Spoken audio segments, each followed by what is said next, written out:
Dear students, welcome to this lecture number 3 on unit number 3 reaction water turbines.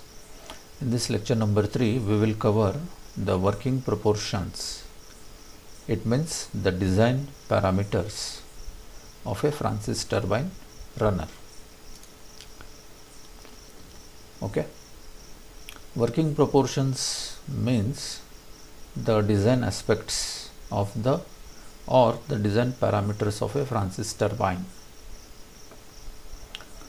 Okay, this is a Francis turbine shown with the help of a schematic diagram, and it is actually a very simple representation of a Francis turbine runner, where it is shown as a type of a radial flow type of turbine, radial entry, radial inward flow type of turbine. Okay, radial entry will take place at the outer periphery of the runner, and the exit of water will occur at inner periphery of the runner. Okay, so it is purely radial, that is shown in this schematic diagram just for simplification of analysis.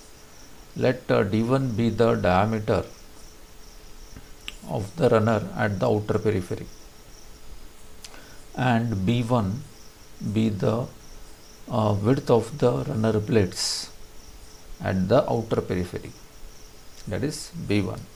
Okay, B1 is the width, D1 is the diameter at the outer periphery. So we have first term ratio of width to diameter, and this ratio is represented by letter small n, ratio of a width to the diameter. So the ratio of the width B of the runner to the diameter capital D of the runner is represented by n, the symbol n, and that is nothing but n is equal to capital B upon small d, width divided by diameter of the runner as n. Okay, so the value of n ranges from 0.1 to 0.45 or 0.10 to 0.45. That is the range of this ratio of width to runner. It means what? The width is around 10% of diameter, or it can be up to 45% of the diameter of the runner. Okay, that is the understanding. Second parameter is flow ratio. The symbol used is Kf, flow ratio. So it is simple, it is the ratio of velocity of flow at the inlet tip, that is Vf1, of the vane to the spouting velocity root 2 gh, and that is known as flow ratio Kf. Okay, it is flow ratio is a ratio of a velocity of flow at the inlet tip of the vane, means Vf1, to the spouting velocity, that is root of 2gh. Spouting velocity is nothing but theoretical velocity of the jet, that is root of 2gh, is known as flow ratio Kf. So Kf is equal to Vf1 upon root of 2gh. The value of Kf varies from 0.15 to 0.30. Okay, next is speed ratio, represented by Ku. Now speed ratio definition remains same what we have studied in Pelton turbine. Speed ratio is the ratio of peripheral speed at inlet, circumferential speed of rotation at inlet, to the theoretical jet velocity. So speed ratio Ku, symbol is Ku, subscript U, is equal to, it is the ratio of peripheral speed at the inlet, so that is small u, divided by theoretical velocity of jet is root of 2gh, right? So u by root of 2gh, that is speed ratio. In case of a Francis turbine, the speed ratio ranges from 0.6 to 0.9. Okay, 0.6 to 0.9. In a Pelton turbine, the values of this were around 0.43 to 0.47, if you remember, right? So here for Francis reaction turbine, it is 0.6 to 0.9. Now next point is the discharge of the turbine. The discharge capital Q through a Francis turbine is given by a formula. First we have case number 1, neglecting the blade thickness. Now Francis turbine has 16 to 24 number of blades, right? So and each of these blade have some thickness. So if for simplification you can neglect the blade thickness small t. So the discharge formula is nothing but area of the flow passage into velocity of flow at the inlet. Okay, and this same discharge will be maintained at the outlet. So that is also equal to area of a flow into velocity of the flow at the outlet of a runner. Okay, whatever discharge enters in at the inlet is at the outer periphery. Remember, the inlet of water takes place at the outer periphery of the runner, and outlet of a water is at the inner periphery of the runner. So whatever discharge enters at the outer periphery, means inlet, the same discharge will exit out from the inner periphery, that is outlet. Now, so area of a flow is nothing but pi d1 into b1 into velocity of flow is vf1 at the inlet. Now here in this diagram you can see the area of a flow at the inlet, means outer periphery. So this area of a flow is this one. Okay, so first we calculate the circumference at the inlet, that is pi d1 into this dimension is b1. So circumference pi d1 into b1 will give you the area through which the water enters. So this is the area through which there is an entry of water in the runner, right? And the same amount of water will exit out from the inner periphery. So pi d1 into b1, that is area, into vf1 is the velocity of flow at inlet, vf1, right? So pi d1 b1 into vf1 is the discharge area at inlet, is equal to pi d2 b2, so area of flow at outlet, into velocity of flow at outlet vf2. Okay, these two should be same as per continuity equation, right? Now case number 2 is considering the blade thickness, small t.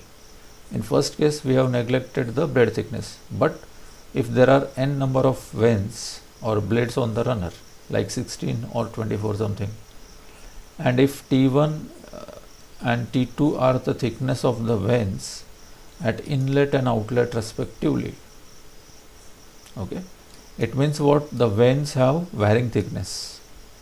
T1 is the thickness of the each vane at the inlet, means outer periphery, and T2 is the thickness of the each vane at the outlet, means inner periphery, right? So vanes also have varying thicknesses. Then in that case discharge is equal to net area of a flow at inlet multiplied by flow velocity at inlet. Same is at the outlet. So net area of a flow at inlet is what? Pi d1 is the circumference minus n into T1. So this is the total thickness of the all blades at the inlet. So n T1. So pi d1 minus n T1. This will be the net circumferential length of a runner into width b1. So this gives you net area of a flow at inlet into vf1. This gives you discharge at the inlet is also equal to the net circumference is pi d2 minus n T2, right, into b2, that is the width at outlet, into vf2. Next point is radial discharge. Now radial discharge in a Francis turbine reaction turbine, the radial discharge at the outlet means what? Beta angle is 90 degree. It means the whirl velocity is 0, VW2 is 0. Velocity of valve at outlet is 0. It means the absolute velocity V2 is along the radius at exit, right? For this you will have to recall the velocity triangle, outlet velocity triangle of a Francis turbine. Okay, so most of the time in the numericals it is mentioned that the discharge is radial at the outlet. So this parameter should be considered. Similarly, there can be a situation where the water may enter radially. So radial entry at the inlet of a runner. It means alpha angle, guide blade angle is 90 degree. So it means what? The valve velocity at inlet is 0, VW1 is 0, and V1 is along radius at the inlet. So this is also another situation, right? Radial discharge at outlet and radial entry at the inlet of a Francis runner. Next point is head on the turbine, right? Now already we have seen two formulae for the head for a Francis turbine runner. There is a third formula, this one. The net head, capital H, acting on the turbine is given by, according to energy balance. Okay. For example, this is a reaction turbine. So according to energy balance, the net head supplied to the reaction turbine is equal to work done per second per unit weight of water from the turbine plus kinetic or velocity head at the exit of the turbine, that is the exit from the draft tube, right, plus losses in the runner, if any, right. So this is simple energy balance. Whatever net head supplied at the inlet of a turbine, that is converted, that has the three components as the energy conversion takes place in a reaction turbine. First component is major component. There will be a work done by the water on the runner per second per unit weight of the water flowing through the runner per second. So this is Newton meter per Newton, that is meter, plus the outgoing water also has some kinetic energy at the exit of draft tube, right.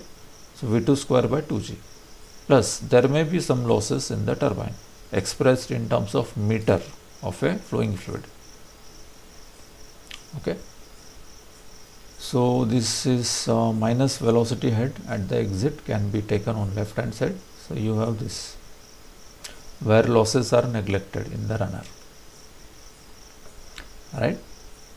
So this is equal to work done per second per unit weight of the water. Now if there is no loss of energy when water flows through the vents, if there is no loss of energy when water flows through the vents, then capital H, that is net head at the inlet, minus velocity head at exit from the draft tube, V2 square by 2G, H minus V2 square by 2G is equal to work done per second per unit weight of water on the runner. So that is equal to VW1 U1 plus minus VW2 U2 upon G, right. So this entire equation is very important in solving numericals on Francis turbine, and this equation is written as per simple energy balance principle, right. Okay, thank you for the time being.